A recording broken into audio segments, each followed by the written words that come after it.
மாணவர்கள் எவரும் போதைக்கு அடிமையாகாதீர்கள். அடிமையானவர்கள் மீண்டதாக சரித்திரமில்லை. எனவே உங்களையும் சமூகத்தையும் பாதுகாத்துக் கொள்ளுங்கள். உங்கள் நலன் கருதி கல்வி டிவி. மாணவ செல்வங்கள் அனைவருக்கும் இனிய வணக்கம். இன்றைய நாளில் தமிழ் மொழி பாடத்தினுடைய பெயர் சொற்கள் தொடர்பான விடயங்களை பார்ப்போம். சரியா பிள்ளைகள்? எங்களுக்கு சொற்கள் தமிழில் இருக்கின்ற சொற்கள் ஒன்று பெயர் சொற்கள், அடுத்தது வினை சொற்கள் என்ற அடிப்படையில் இரண்டு வகைப்படும். அதில் பெயர் சொற்களை நாங்கள் இப்போது பார்க்கலாம். சரியான பிள்ளைகள்? பெயர் என்று சொன்னால், பெயர் சொற்கள் என்று சொன்னால் அதாவது ஏதாவது ஒன்றினுடைய பெயர். இப்ப எங்கள் எல்லோருக்கும் பெயர்கள் இருக்கின்றன. அந்த பெயரை சொல்லித்தான் நாங்கள் மற்றவர்களிடம் அறிமுகப்படுத்தப்படுகிறோம், அல்லது மற்றவர்கள் எங்களை அழைத்துக் கொள்வதும் எங்களுடைய பெயர்களை சொல்லி. சரியா பிள்ளைகள்? அந்த வகையில் எங்களுக்கு இருக்கின்ற பெயர்கள் போல உலகிலேயோ அல்லது நாங்கள் காண்கின்ற பயன்படுத்துகின்ற எந்த விதமான பொருட்களோ அது இடமோ என்னவாக இருந்தாலும் பெயர் அனைத்திற்கும் உண்டு. அனைத்திற்கும் பெயர்கள் என்றது உண்டு. சரியா பிள்ளைகள்? அந்த வகையில் பெயர் சொற்கள் என்ற விடயத்தை நாங்கள் பார்க்கலாம். எவற்றினதும் பெயரை குறிப்பவை பெயர் சொற்களாகும். என்ன பிள்ளைகள்? எவற்றினதும் பெயர்களை குறிப்பவை பெயர் சொற்களாகும். சரி, அவை எப்படி வரும் என்றால் பாருங்கள், 6 வகையாக கொள்ளப்படுகின்றன. எத்தனை வகைகளாக கொள்ளப்படுகின்றன? 6 வகைகளாக. அப்ப பெயர் சொற்கள் என்று சொன்னால் உங்களுக்கு தெரிய வேணும், எவற்றினதும் பெயரை குறிப்பவை பெயர் சொற்கள். அந்த பெயர் சொற்கள் பொதுவாக 6 வகையாக வகைப்படுத்தப்படுகின்றன. சரியா பிள்ளைகள்? எத்தனை வகை? 6 வகையாக வகைப்படுத்தப்படுகின்றன. ரைட்? அந்த 6 வகைகளிலே ஒன்று பாருங்கள், பொருட்பெயர். 6 வகை பெயர்கள் இருக்கின்றன. அவற்றில் ஒன்றுதான் பொருட்பெயர்.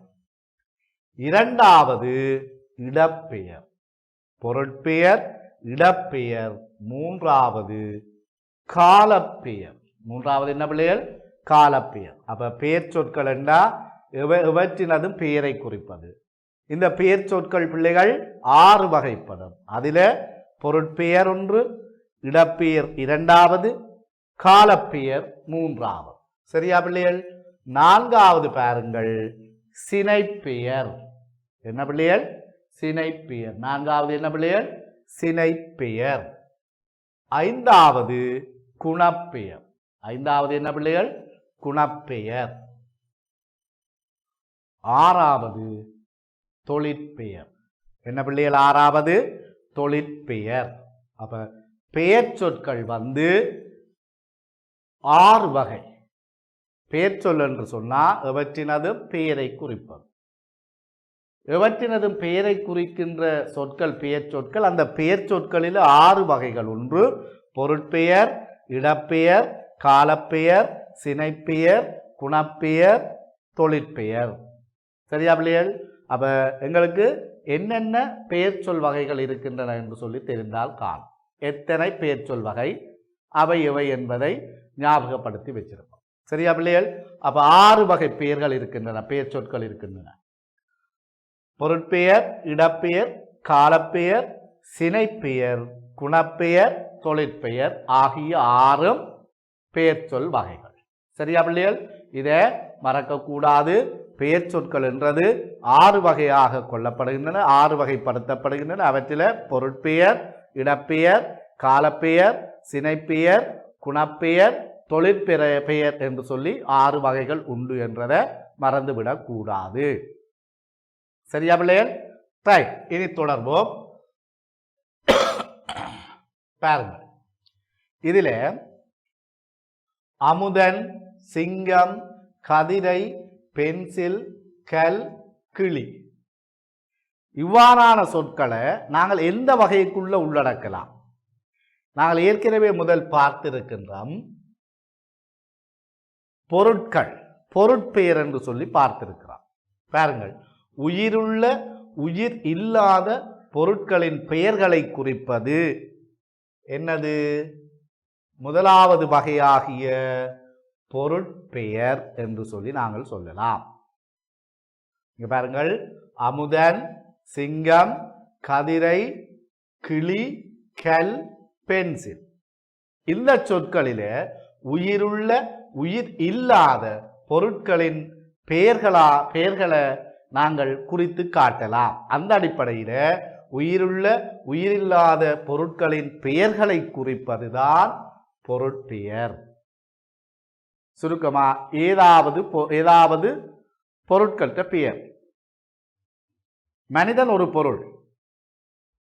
மனிதன் தனக்குள்ள வைத்திருக்கின்ற பெயர்கள் பொருட்பெயருக்குள்ளதான் பெறும். ரைட். நேரடியாக தனிநபர் ஒருவரை தனியால் ஒருவரை சுட்டி காட்டுகின்ற அவருடைய பெயர் அமுதன். ரைட். உயிரினங்களுக்குள்ள உள்ளடக்கப்படுகின்ற அனைத்தும், உதாரணமா கிளி, மற்றது சிங்கம். இவை அனைத்துமே பொருட்களினுடைய பெயர்கள். ரைட். அப்ப சிங்கம், கல், கதிரை, பென்சில். இப்ப நாங்கள் சாதாரணமா பொருட்கள் என்று சொல்கிற போது கல், கதிரை, பென்சில் போன்றவற்றை தான் நாங்கள் பொருட்கள் என்று எடுப்போம். ஆனால் தமிழை பொறுத்த வரைக்கும், தமிழ்ல இருக்கின்ற பெயர் சொல் வகைகள் என்றதை பொறுத்த வரைக்கும் பொருட்பெயருக்குள்ளதான் மனிதன் என்கின்ற ஒருவன் உள்ளடக்கப்படுகிறான். உயிரினங்கள், மிருகங்கள், பறவைகள் இவைகள் அனைத்துமே பொருட்பெயர் என்ற வகைப்பாட்டுக்குள்ளான் உள்ளடக்கப்படும். சரியா பிள்ளைகள்? மறக்கக்கூடாது, மனிதன் பொருட்பெயராகத்தான் இருப்பான். மனிதனுக்குள்ள வகைப்படுத்தப்பட்டிருக்கின்ற அவனுடைய தனிப்பெயர், அவனுடைய சுய பெயரோ அல்லது ஆண், பெண், சிறுவர், முதியோர், சிறுவன், சிறுமி போன்ற அடையாளப்படுத்தி சொல்லப்படுகின்ற பெயர்களோ சொற்களோ அனைத்தும் பொருட்பெயர் என்ற வகைப்பாட்டிற்கு உள்ளதான் உள்ளடக்கப்படும். சரியா பிள்ளைகள்? அப்ப மறக்கக்கூடாது, மனிதனோ மிருகமோ பறவைகளோ விலங்குகளோ ரைட், அவை எல்லாம் உயிருள்ள உயிரில்லாத பொருட்களின் பெயர்களை குறிப்பதுதான் பொருட்பெயர் என்றதை மறந்துவிடக் கூடாது. சரியா பிள்ளைகள்? ரைட். அப்ப இது உங்களுக்கு நன்றாக விளங்கி இருக்கும். உயிருள்ள உயிரில்லாத பொருட்களின் பெயர்களை குறிப்பது பொருட்பெயர். சரியா பிள்ளைகள்? அமுதன், சிங்கம், கதிரை, கிளி, கல், பென்சில் போன்ற சொற்களை நான் இங்கு உதாரணங்களாக குறிப்பிட்டிருக்கிறேன். அந்த வகையில மனிதன், விலங்கு, மரம் என்பன இந்த பொருட்பெயர் என்ற வகைக்குள்ள உள்ளடக்கப்படும். பொருட்பெயர் என்ற வகைக்குள்ள உள்ளடக்கப்படும். சரியா பிள்ளைகள்? அப்ப பெயர் சொற்கள் 6 வகை. அவற்றிலே ஒன்றுதான் பொருட்பெயர். என்ன பிள்ளைகள்? பொருட்பெயர் உயிருள்ள உயிரில்லாத பொருட்களின் பெயர்களை குறிப்பார். அப்ப உயிருள்ள என்ற அடிப்படையில என்ற வகைக்குள்ள என்ற அர்த்தத்துக்குள்ள உள்ளடக்கப்பட்டிருப்பவதான் மனிதன், விலங்கு, மரம். அப்ப இவை பொருட்பெயராக வகைப்படுத்தப்படும். இவை பொருட்பெயர் சொல்லாக வகைப்படுத்தப்படும். அந்த அடிப்படையில பொருட்பெயர் என்றது உயிருள்ள உயிரில்லாத பொருட்களின் பெயர்களை குறிப்பது என்று சொல்லி ஞாபகத்தில் வச்சிருவோம். சரியா பிள்ளைகள்? அப்ப அதற்கு உதாரணம் தான் அமுதன், சிங்கம், கதிரை, கிளி, கல், பென்சில். சரியா பிள்ளைகள்? ரைட். அப்ப பெயர் சொற்கள் என்றது 6 வகை உண்டு. அதுல முதலாவது தான் பொருட்பெயர். சரியா பிள்ளைகள்? ரைட். இனி நாங்கள் அடுத்த வகைப்பாட்டு பார்க்கலாம். சரியா? ரைட். இங்க பாருங்கள், இங்கு திறப்பட்டிருக்கின்ற இந்த சொற்களை பாருங்கள். சரியா பிள்ளைகள்? இந்த சொற்களை நன்றாக பார்த்தால் உங்களுக்கு விளங்கும் இவை எதை பற்றி சொல்ல போகின்றன. ரைட். எவற்றினுடைய பெயர்கள் என்பது உங்களுக்கு விளங்கும். பாருங்கள், யாழ்ப்பாணம், வைத்தியசாலை, கோவில், புத்தளம், கண்டி, பாடசாலை. இந்த சொற்களை ஒட்டுமொத்தமாக பொதுவாக வைத்து நோக்குகின்ற போது ஏதேனும் ஓர் இடத்தை குறிக்கும் பெயர் இடப்பெயர் என்று சொல்லப்படுகின்ற வகைக்குள்ள இந்த யாழ்ப்பாணம், வைத்தியசாலை, கோவில், புத்தளம், கண்டி, பாடசாலை போன்ற சொற்கள் உள்ளடங்கும் என்றது உங்களுக்கு தெளிவுபடும். சரியா பிள்ளைகள்? அப்ப இந்த சொற்கள் இடங்களை குறிப்பவை, இடங்களினுடைய பெயர்களை குறித்து நிற்பவை. ஆக இவற்றை நாங்கள் சொல்லிக் கொள்ளலாம் பெயர் சொல் வகைகளினுடைய இரண்டாவது வகையாக உள்ளடக்கப்படக்கூடிய இடப்பெயர் என்று சொல்லி இடப்பெயர் என்ற வகைக்குள்ள இவற்றை நாங்கள் உள்ளடக்கலாம். அப்ப இடப்பெயர் என்றது ஏதேனும் ஓர் இடத்தை குறிக்கும் பெயர் இடப்பெயர் எனப்படும். ஏதேனும் ஓர் இடத்தை குறிக்கும் பெயர் இடப்பெயர் எனப்படும் என்ற ஒரு வகைப்பாட்டுக்குள்ள நாங்கள் இதனை சொல்லிக் கொள்ளலாம். அப்ப யாழ்ப்பாணம் வைத்தியசாலை என யாழ்ப்பாணம் என்றது மாவட்டத்தினுடைய பெயர். மாவட்டம் என்றது ஒரு இடம். மாவட்டம் என்ற சொல்லும் கூட இடப்பெயராகத்தான் உள்ளடக்கப்படும். இலங்கை ஒரு இடப்பெயர். நாடு என்றது ஒரு இடம். உலகம் என்றது ஒரு இடம். பாருங்க, உலகம், நாடு, இலங்கை, மாகாணம், மாவட்டம், இப்படி பெரிய அளவில் இருக்கின்ற இடத்தினுடைய பெயராக இருந்தாலும் சரி, இந்த உலகம் என எல்லோருமே எல்லா உயிர்களுமே இருக்கின்ற ஒரு பொதுவான சொல்லால சொல்லப்படுகின்ற ஒரு இடத்தினுடைய பெயர் உலகம். நாடு, அதே போல நாடுகளிலே ஒன்று இலங்கை. இலங்கை என்றது ஒரு நாட்டினுடைய அந்த நாட்டினுடைய பெயரை குறிப்பது இடம், இடத்தை சொல்வது. மாகாணம் இடம், மாவட்டம் இடம், கிராமம் இடம், நகரம் இடம், பாடசாலை இடம், இடத்தினுடைய பெயரை குறிப்பவை. சரியா பிள்ளை? அப்ப ஏதேனும் ஒரு இடத்தை குறிக்கும் பெயர் இடப்பெயர் என்று சொல்லி மறந்துவிடக் கூடாது. ஏதேனும் இடத்தின் பெயரை குறிப்பது இடப்பெயர் என்று சொல்லி மறந்துவிடக் கூடாது. சரியா பிள்ளைகள்? ரைட். அப்ப இடப்பெயர் என்றது ஏதேனும் ஒரு இடத்தை குறிக்கும் பெயர் என்று சொல்லி மறந்து விடாது. சரியா பிள்ளைகள்? ரைட். அப்ப பெயர் சொல் வகைகளில நாங்கள் இப்ப இது இரண்டாவது வகையை பார்க்கலாம். சரியா? திரும்ப சொல்றேன் பிள்ளைகள், பெயர் என்றது ஏதேனும் அல்லது எவற்றினதும் பெயரை குறிப்பது. எவற்றினதும் பெயரை குறிப்பது பெயர் சொற்கள். இந்த பெயர் சொற்கள் 6 வகை. பொருட்பெயர், இடப்பெயர், காலப்பெயர், சினைப்பெயர், குணப்பெயர், அடுத்தது தொழிற்பெயர் என்று சொல்லி நாங்கள் பார்த்து கொள்ளலாம். சரியா பிள்ளையர்? அப்ப அந்த அடிப்படையில் பொருட்பெயர் பார்த்துட்டோம், இடப்பெயர் பார்த்துட்டோம். இனி அடுத்தது 3வது வகையை பார்க்க போறோம். ரைட். பாருங்க, திங்கட்கிழமை. என்ன பிள்ளைகள்? திங்கட்கிழமை. தை, காலை, மாலை, மாரி, கோடை. திங்கட்கிழமை, தை, காலை, மாலை, மாரி, கோடை. சரியா பிள்ளைகள்? அப்ப இவை காலங்களை குறிப்பவை. பாருங்கள், இவை ஏதேனும் ஓர் காலத்தை குறிக்கும் பெயர் என்று சொல்லி சொல்லலாம். ஏதேனும் ஓர் காலத்தை குறிக்கும் பெயர் சொல் என்று சொல்லி சொல்லலாம். அப்ப காலங்களினுடைய பெயர்களை குறிப்பவை பிள்ளைகள் எது? காலப்பெயர் என்று சொல்லலாம். பெயர் சொல் வகையில 3வதாக இருக்கக்கூடியது காலப்பெயர். ஏதேனும் ஒரு காலத்தை குறிப்பது. காலை, மாலை, மதியம், நாள், வாரம், தினம், மாதம், வருடம், இவை காலங்களுக்குரியவை, காலங்களினுடைய பெயர்களை குறிப்பவை. என வருடம், மாதம், வாரம், நாட்கள் என்று சொல்லி நாங்கள் இதனை என்ன செய்யலாம்? குறிப்பிட்டு சொல்லலாம். காலங்களுடைய பெயர்களை சொல்றோம். மாரி, கோடை, இரவு, பகல், மதியம், மாலை போன்றவை காலங்களை குறிப்பவை, காலங்களுடைய பெயர்களாக சொல்லப்படுபவை. சரியா பிள்ளைகள்? அப்ப காலங்களுடைய பெயர்கள் ஏதேனும் ஓர் காலத்தை குறிக்கும் பெயர் காலப்பெயர் என்று சொல்லி சொல்லப்படும். ஏதேனும் ஓர் காலத்தை குறிக்கும் பெயர் காலப்பெயர் எனப்படும் என்றதை மறந்துவிடக் கூடாது.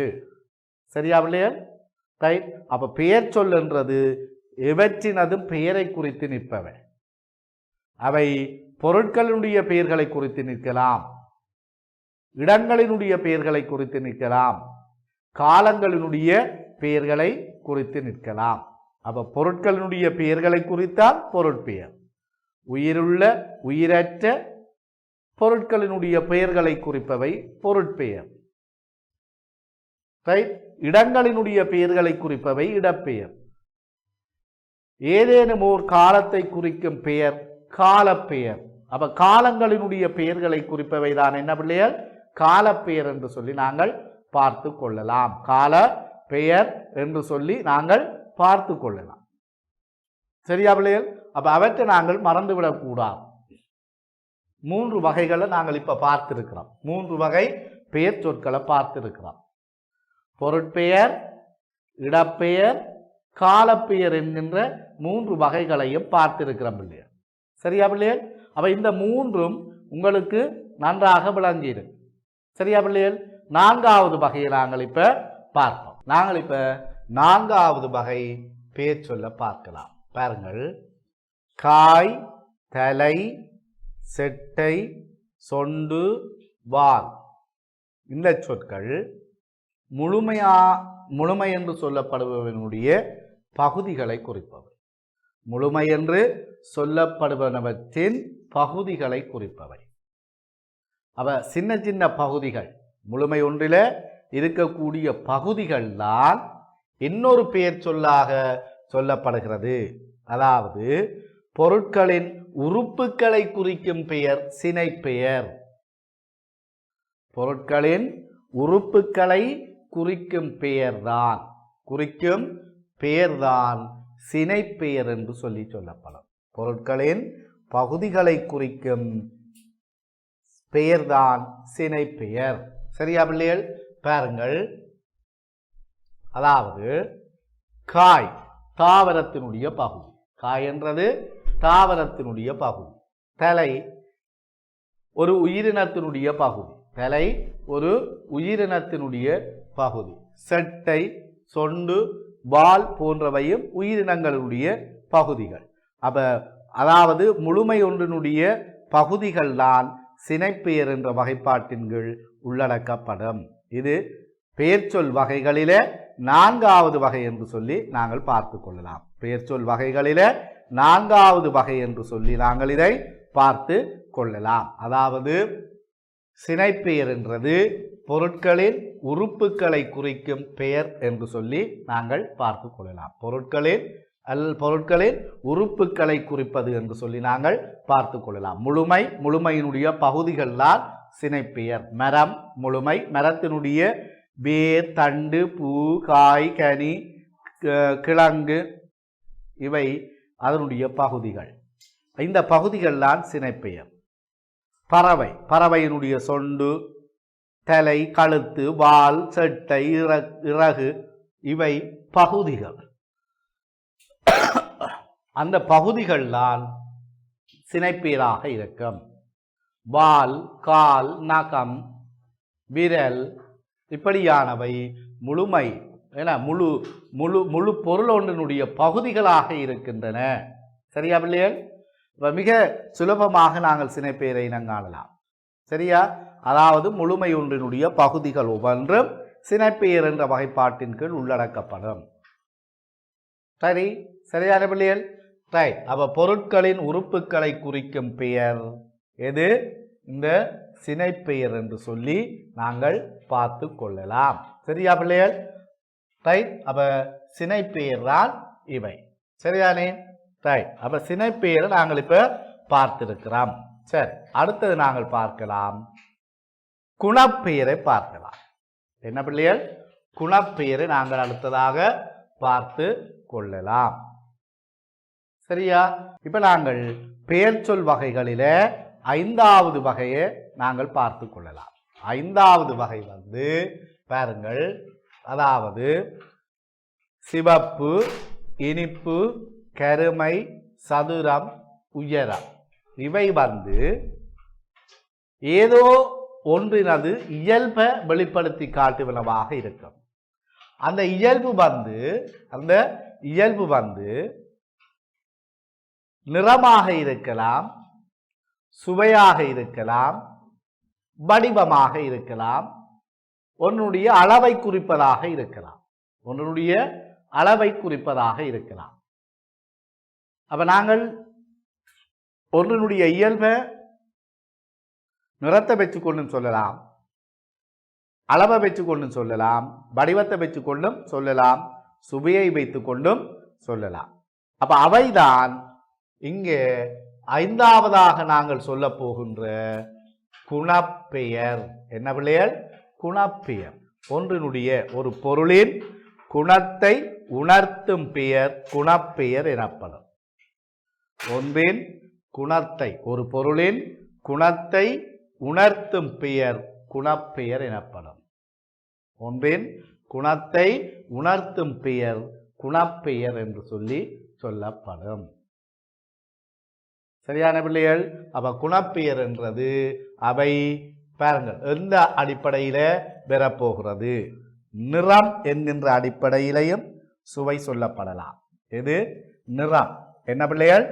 நிறம் என்ற அடிப்படையிலையும் நாங்கள் ஒன்றினுடைய இயல்பை சொல்லலாம். சுவை என்ற அடிப்படையிலையும் ஒன்றினுடைய இயல்பை வெளிப்படுத்தலாம். வடிவம் என்ற அடிப்படையிலையும் ஒன்றினுடைய இயல்பை வெளிப்படுத்தலாம். அதே போல அளவு என்பதை வைத்துக் கொண்டும் ஒன்றினுடைய இயல்பை வெளிப்படுத்தலாம். அளவு என்ற அடிப்படையிலையும் ஒன்றினுடைய இயல்பை வெளிப்படுத்தி காட்ட முடியும். சரியா பிள்ளைகள்? அப்ப ஏதேனும் ஒன்றினுடைய இயல்பை வெளிப்படுத்தி காட்டுறதற்கு அதனுடைய அளவையோ வடிவத்தையோ சுவையையோ நிறத்தையோ பயன்படுத்த முடியும் என்றதுதான் இங்கே குணப்பெயர் என்கின்ற வகையை வெளிப்படுத்தி காட்டும். சரியா? அப்ப ஒரு பொருளின் குணத்தை உணர்த்தும் பெயர் குணப்பெயர். ரைட்? அதற்கு உதாரணங்களாக சிவப்பு, இனிப்பு, கருமை, சதுரம், உயரம் போன்ற சொற்கள் இங்கு தரப்பட்டிருக்கின்றன. உயரம் போன்ற சொற்கள் இங்கு தரப்பட்டிருக்கின்றன. சரியா பிள்ளைகள்? அப்ப சிவப்பு, இனிப்பு, கருமை, சதுரம், உயரம், ரைட்? இவை குணப்பெயர் என்ற வகைப்பாட்டிற்குள் உள்ளடக்கப்படுகின்றன. குணப்பெயர் என்ற வகைப்பாட்டிற்கு கீழ் உள்ளடக்கப்படுகின்றன. சரியா பிள்ளைகள்? அப்ப நாங்கள் பார்த்து கொண்டிருக்கிறோம் பெயர் சொல் வகைகளை பற்றி பார்க்கிறோம். பெயர் சொல் என்றது எவற்றினதும் பெயரை குறிப்பது. இந்த பெயர் சொற்களில் பிள்ளைகள் எத்தனை வகை இருக்கு? 6 வகைகள் இருக்கின்றன. அதிலே ஒன்று பொருட்பெயர், பொருட்களினுடைய பெயர்களை குறித்து நிற்பவை. இரண்டாவது இடப்பெயர், இடங்களின் பெயர்களை குறிப்பவை. மூன்றாவது காலப்பெயர், காலங்களினுடைய பெயர்களை குறிப்பவை. நான்காவது சினைப்பெயர், முழுமை ஒன்றினுடைய பகுதிகளை குறிப்பவை. ஐந்தாவது குணப்பெயர், ஒன்றினது இயல்பை வெளிப்படுத்தி காட்டுவன. இந்த 5ஐயும் நாங்கள் வடிவா பார்த்திருக்கிறோம். 5க்குமான உதாரணங்களை சொல்லி இருக்கிறார். சரியா பிள்ளைகள்? இப்ப 5ம் உங்களுக்கு நன்றாக விளங்கி இருக்கும். இனி 6வது வகைக்கு போறோம்.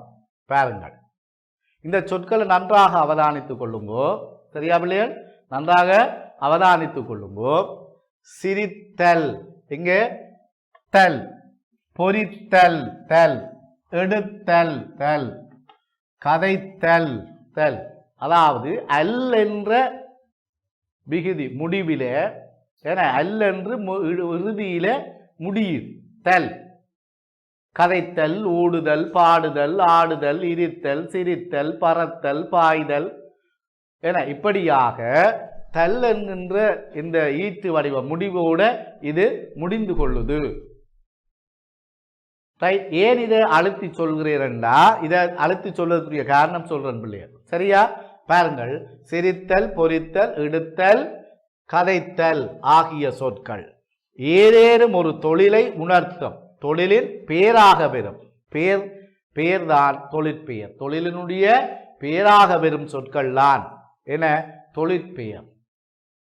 அப்ப இங்கே தல் என்கின்றதை அடையாளப்படுத்தி காட்டுவதற்குரிய காரணம் வினை சொல்லும் இந்த தொழிற்பெயர் சொல்லும் வேறுபட்டன என்றதை காட்டுவதற்கு. சரியா பிள்ளைகள்? ஏற்கனவே நாங்கள் வாக்கிய உறுப்புகளில் பார்த்தது போல திரும்ப ஞாபகப்படுத்துறன். வினைச்சொல் என்றது காலத்தை காட்டும். வினைச்சொல் என்றது காலத்தை காட்டும். ஆக தொழிற்பெயருக்கும் வினைச்சொல்லுக்கும் என தொழிற்பெயர் சொல்லுக்கும் வினைச்சொல்லுக்குமான வித்தியாசம் அதுதான். வினைச்சொல் காலத்தை காட்டும். இந்த தொழிற்பெயர் அல்லென்ற விகுதி பெற்று முடியும். அல்லென்று முடியும். தல் ஆடுதல், பாடுதல், ஓடுதல், இருத்தல், சிரித்தல், கதைத்தல், அழுதல், விழுதல், உறங்குதல், எறிதல், முறிதல் போன்ற சொற்களை நாங்கள் பார்க்கிற போது இவை அனைத்தும் தொழிற்பெயர் சொற்களாக இருக்கும். ஒரு செயலினுடைய ஒரு தொழிலினுடைய பெயரை குறிப்பது. பொரித்தல், உண்ணுதல், உறங்குதல், பாடுதல், கதைத்தல், பேசுதல், நிற்றல் என இப்படியாக ஒரு தொழிலினுடைய பெயரை குறிப்பதுதான் தொழிற்பெயர். ஒரு தொழிலினுடைய ஒரு செயலினுடைய பெயரை குறிப்பதுதான் தொழிற்பெயர். ஆக ஆறாவது தான் பிள்ளைகள் இந்த தொழிற்பெயர். என்ன பிள்ளைகள்? தொழிற்பெயர் என்று சொல்லி நாங்கள் பார்க்கிறோம். சரியா? படித்தல், ஓடுதல், விளையாடுதல் இந்த சொற்களை நாங்கள் சேர்க்கலாம். அப்ப நிறைய சொற்களை நாங்கள் பார்க்கிறோம். நிறைய செயல்களுக்குரிய அல்லது தொழில்களுக்குரிய பெயர்களை சொல்லுறோம். நிறைய தொழில்களினுடைய பெயர்களை சொல்றான். சரியா பிள்ளைகள்? அப்ப ஏதேனும் ஒரு தொழிலை உணர்த்தும் தொழிலின் பெயராக வரும் பெயர் தொழிற்பெயர் எனப்படும். சரியா? தொழிற்பெயர் எனப்படும். படித்தல், ஓடுதல், விளையாடுதல் என இவற்றோடு நிறைய சொற்களை நாங்கள் பார்த்து கொள்ளலாம் இல்லையா? சரியா? அப்ப நாங்கள் இங்க பெயர் சொல் வகைகளை பார்த்திருக்கிறோம். பெயர் சொல் வகைகள் என்றது 6 வகைகள் உண்டு என்று சொல்லி பார்க்கிறோம். இந்த 6 வகைகளிலே பொருட்பெயர், இடப்பெயர், காலப்பெயர், சினைப்பெயர், குணப்பெயர், தொழிற்பெயர் என்று சொல்லி 6 வகையாக அவற்றை நாங்கள் பார்க்கிறோம். அவற்றுக்கான உதாரணங்களை பார்த்திருக்கிறோம். சரியா பிள்ளைகள்? மறக்கக்கூடாது. எவற்றினதும் பெயரை குறிப்பது பெயர் சொல் என்று சொல்லி சொல்லப்படும். எவற்றினதும் பெயரை குறிப்பது பெயர் சொல் என்று சொல்லி சொல்லப்படும். இந்த பெயர் சொற்கள் 6 வகைப்படும். அவைதான் பொருட்பெயர், இடப்பெயர், காலப்பெயர், சினைப்பெயர், குணப்பெயர், தொழிற்பெயர் என்று சொல்லி நாங்கள் பார்த்திருக்கிறோம். சரியா பிள்ளைகள்? திரும்ப உங்களுக்கு நன்றாக ஞாபகப்படுத்தி விடுறேன். சரியா பிள்ளைகள்? ஒரு தடவை திரும்ப ஒருக்கா பார்த்து கொள்ளுங்கோ. பொருட்பெயர் பொருட்களினுடைய பெயர்களை குறிப்பது. மனிதன், விலங்கு, பறவை, ஆடு, மாடு, கல், மரம் என மேசை போன்றவை பொருட்பெயர்களாக வரும். அடுத்தது இடப்பெயர், 2வது வகை, இடங்களினுடைய பெயர்களை குறிப்பவை. சரியா பிள்ளைகள்? இடங்களினுடைய பெயர்களை குறிப்பவை. அடுத்தது காலப்பெயர், காலங்களினுடைய பெயர்களை குறிப்பவை. காலங்களினுடைய பெயர்களை குறிப்பவை. ரைட்? அடுத்தது பொருட்பெயர், இடப்பெயர், காலப்பெயர். அடுத்தது சினைப்பெயர். முழுமையின் பகுதிகள் அனைத்தும் இந்த சினைப்பெயருக்குள்ள உள்ளடங்கும். ரைட்? அதாவது பார்க்கலாம். என இலை, காய், பூ, தண்டு, வேர், வால், செட்டை, சொண்டு, தலை, கண், வாய், மூக்கு இவற்றை நாங்கள் சொல்லிக் கொள்ளலாம் சினைப்பெயர் என்ற வகைக்குள்ள உள்ளடக்குவதற்கு. சரியா பிள்ளையர்? அதே போல அடுத்தது குணப்பெயர். ஏதாவது ஒன்றினுடைய குணத்தை வெளிப்படுத்தி காட்டுவது. அவை நிறத்தை வச்சு கொண்டும் வெளிப்படுத்தலாம், அளவை வச்சு கொண்டும் வெளிப்படுத்தலாம், சுவையை வைத்துக் கொண்டும் வெளிப்படுத்தலாம், சுவையை வைத்துக் கொண்டும் வெளிப்படுத்தலாம். இப்படி 6வது வகையாக தொழிற்பெயரை பார்க்கலாம். என்ன பிள்ளைகள்? தொழிற்பெயர். தொழிற்பெயர் என்றது ஏதேனும் ஒரு தொழிலின் பெயரை குறிப்பது, ஒரு தொழிலை உணர்த்தும் பெயர். அதுதான் தொழிற்பெயர் என்று சொல்லி பார்க்கலாம். அதற்குத்தான் இந்த அல் என்கின்ற இறுதி வடிவம் பெற்று அது முடிவடையும் என்று சொல்லி நாங்கள் பார்த்திருக்கிறோம். சரியா பிள்ளைகள்? அப்ப சிரித்தல், பொரித்தல், எடுத்தல், கதைத்தல் போன்ற சொற்களை இவற்றுக்கு உதாரணங்களாக சொல்லியும் மேலும் பல சொற்களையும் நான் சொல்லி இருக்கிறேன். சரியா பிள்ளைகள்? அப்ப இன்றைய நாளில் நாங்கள் கற்றுக்கொண்ட பெயர் சொல் என்றா என்ன, பெயர் சொல் எத்தனை வகைப்படுத்தப்படுகிறது, பெயர் சொற்கள் ஒன்றினுடைய வகைகள், அவற்றை எப்படி இனங்காணலாம், அவற்றுக்கான உதாரணங்கள் என்று சொல்லி நாங்கள் பல விடயங்களை இன்றைய நாளில் கற்றிருக்கிறோம். இவை அனைத்தும் உங்களுக்கு நன்றாக நினைவில் இருக்கும். அந்த வகையில் இவை தொடர்பான பயிற்சிகளையும் வெவ்வேறு விடயங்களையும் தொடர்ந்து வருகின்ற வகுப்புகளில் நாங்கள் கற்றுக்கொள்ளலாம். நன்றி பிள்ளைகள். கல்வி டிவியில் புத்தம்புது நிகழ்ச்சிகளை உடனுக்குடன் பார்த்து மகிழ எமது Facebook மற்றும் YouTube பக்கத்தை லைக் செய்யுங்கள்.